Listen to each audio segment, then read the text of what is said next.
Hey, it's Benji Cole, son of Al Cole from CBS Radio and host of People of Distinction, the talk that gives an in-depth view of some of the most dynamic, intelligent, and successful people on the planet. Run to our website, peopleofdistinction.org for more info, or you can always email me directly at benji@alcoleenterprises.com.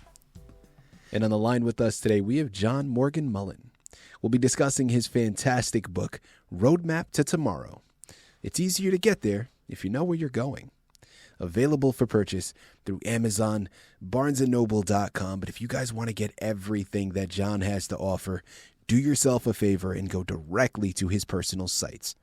Now, there's two of them that I'm going to lay out for you, but only one of them will have the book where it's available for purchase. Now, the first one is morgangroupdev.com. So that's morgangroupdev.com.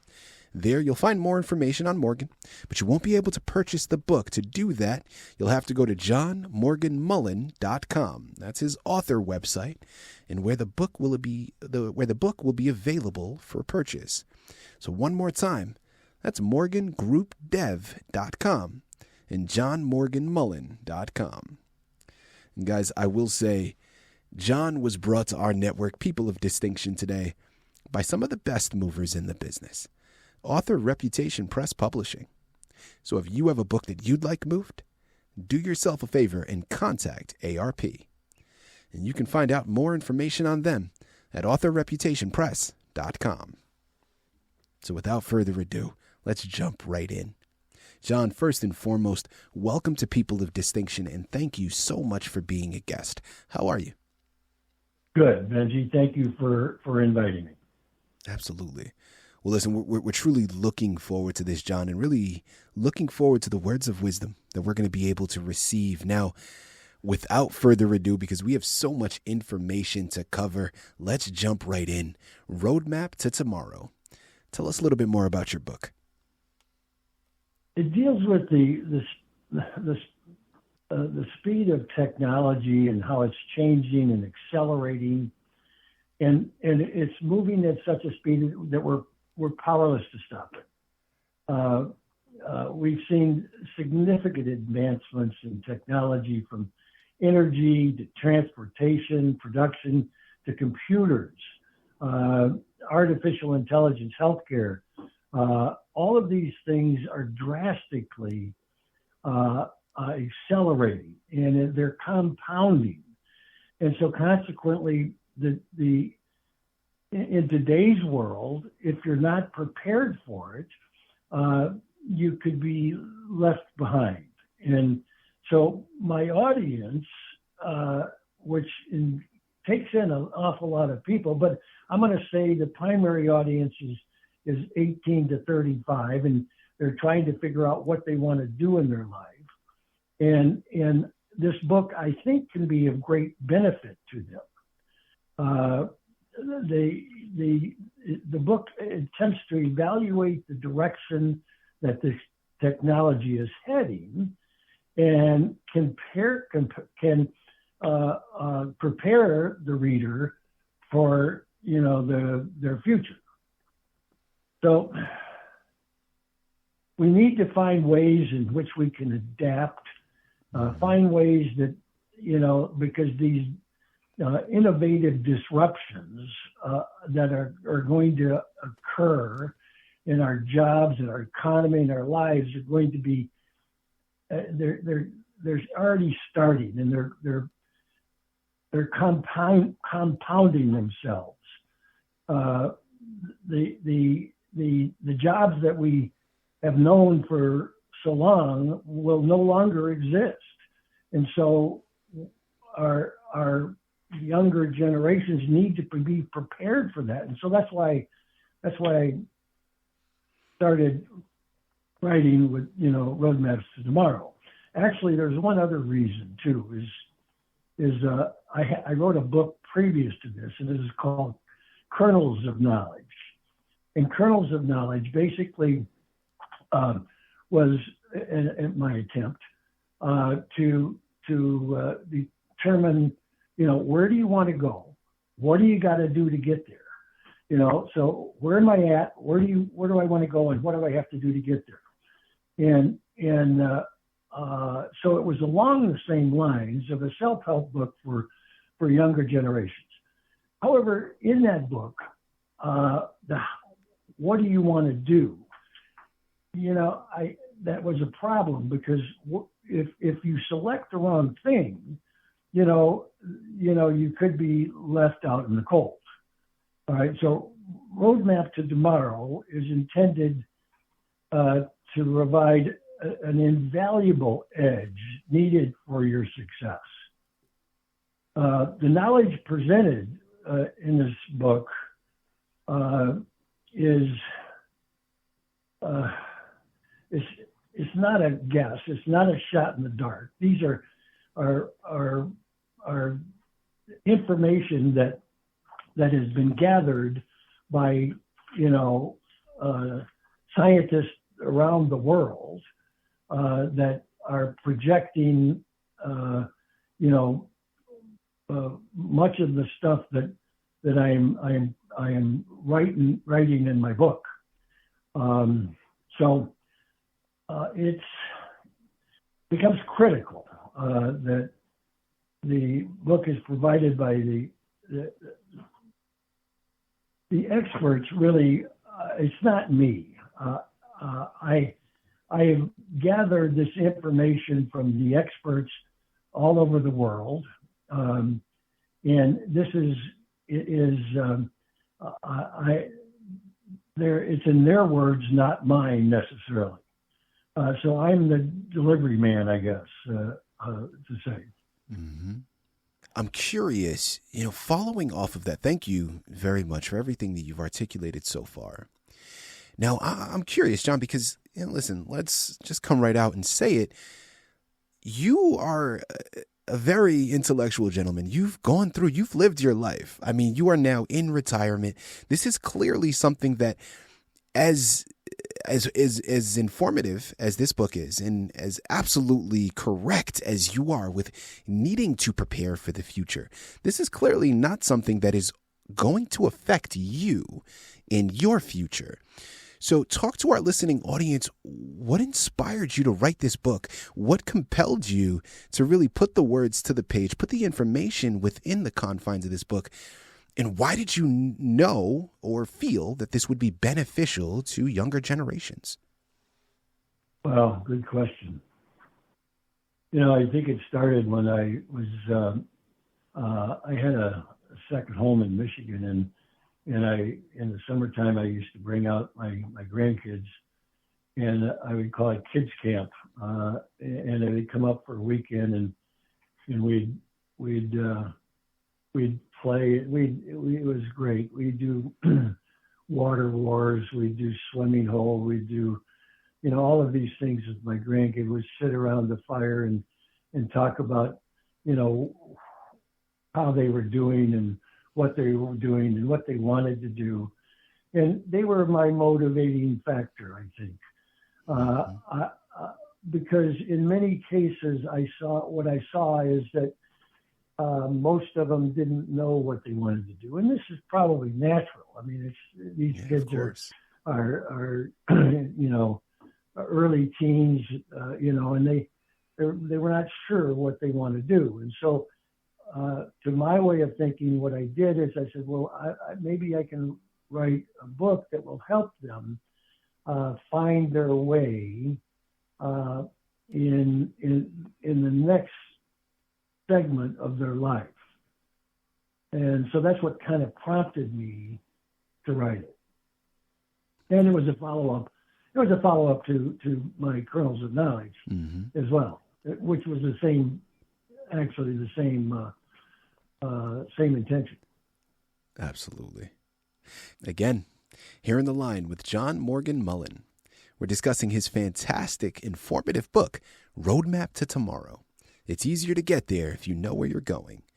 Available for purchase through Amazon, BarnesandNoble.com, but make sure you head on over directly to his sites, morgangroupdev.com and johnmorganmullen.com. Now, John, I'm curious, moving forward, your book is clearly packed with valuable information. But of course, this information didn't solely come from you. Talk to our listening audience about the research that you did in preparation for this book. Oh, wow. Okay. Well, at the back of my book, I list the various recommended readings in which I got various quotes and from and a lot of information from, and Benji, there are 213 entries into articles that were written or books that were written that are easily accessible, so that the kids can go in there and they can pull them up and see for themselves. So that's one of the things. I know that a lot of them are thinking of college, and they're trying to find the directions, and they're trying to find out what the jobs that maybe they might be interested in. It's a tough job. Mm-hmm. And what I'm trying to do is just help them through that. Benji, let me add one thing here. Yeah, of course. And this isn't. These are a list of projections that were made by incredibly intelligent people, and these were years ago, but you'll get the idea. Thomas Watson, president of IBM in 1943, indicated, he says, I think there is a world market for about 5 computers. You're a little bit wrong. Time magazine, 1966, indicated that remote shopping, while feasible, will flop. Ken Olsen from founders of Digital Equipment Corporation said that there is no reason for an individual to have a computer in their home. Oh, man. There's no chance that the iPhone will ever get any significant market share. So this is and these are some of the experts. All right, and I want to just take a second and give you a couple more that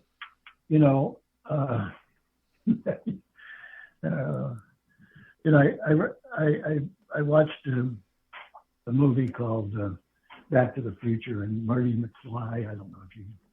Oh yeah, classic. Love Back to the Future. Yeah, several years ago, and Marty McFly.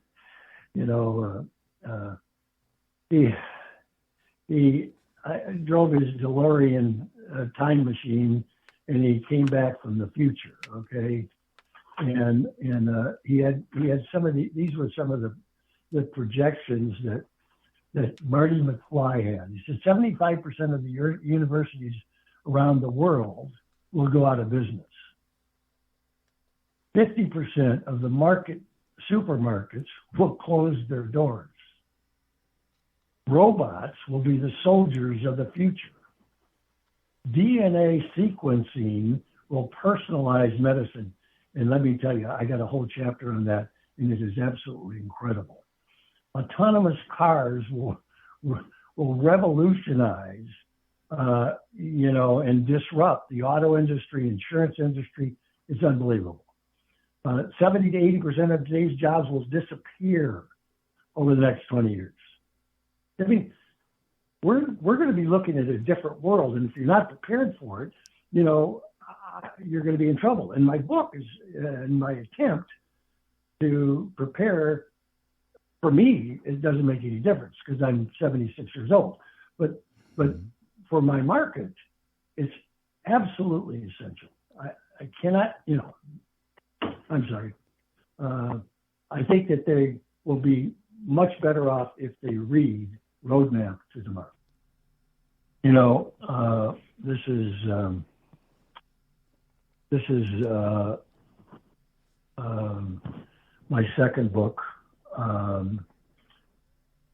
I also have a book of poems that I've written, and it's something that I've discovered later in life, that putting down on paper my words has been very enlightening for me, and I've enjoyed a great deal. Let me just,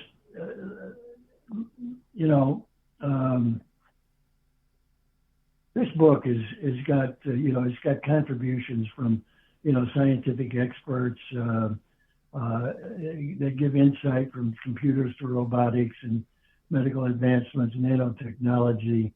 Let me give you just an example of what you're going to come by is that, we have, for example, there's computers. It's called a Verge computer. It's borderline. It's in the process right now, and it will give you an idea. It's scary fast. And this computer is called the Verge, and it will generate 200 quadrillion calculations per second. Wow. Okay, I didn't know what quadrillion so I asked my computer and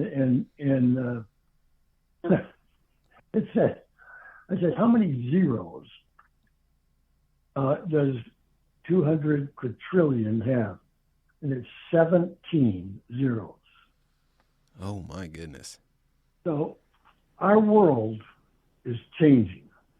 And if you don't believe it's changing, read my book, and because I've done the investigations, if you want to, if you either are going to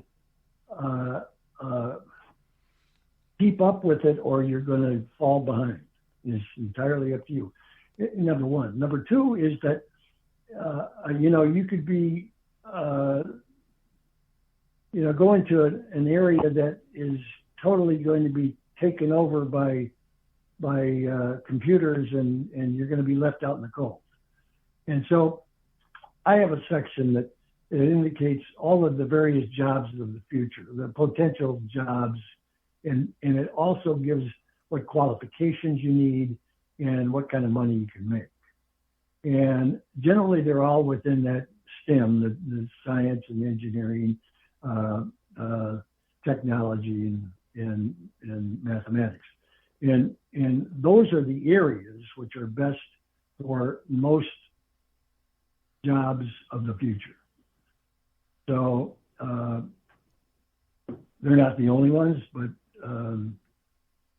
we are in for an interesting ride, and you're either going to enjoy it or you won't.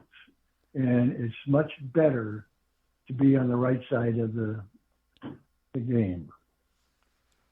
Absolutely. Guys, what I love so much is that we're now at the end of the interview, and we've covered so much information, yet we've barely scratched the surface. There is still so much more to be discovered. And that's now why the onus is on you. There's no getting around it. If you want to gather all of the wisdom, you want to gather all of the information that John has accumulated for you, you got to head on over to Amazon, Barnes & Noble. You got to go to his personal sites. Now, remember, there's two of them. I'm going to list for you, morgangroupdev.com and johnmorganmullen.com. Let's grow, let's develop, let's educate ourselves. And it starts with this fantastic narrative.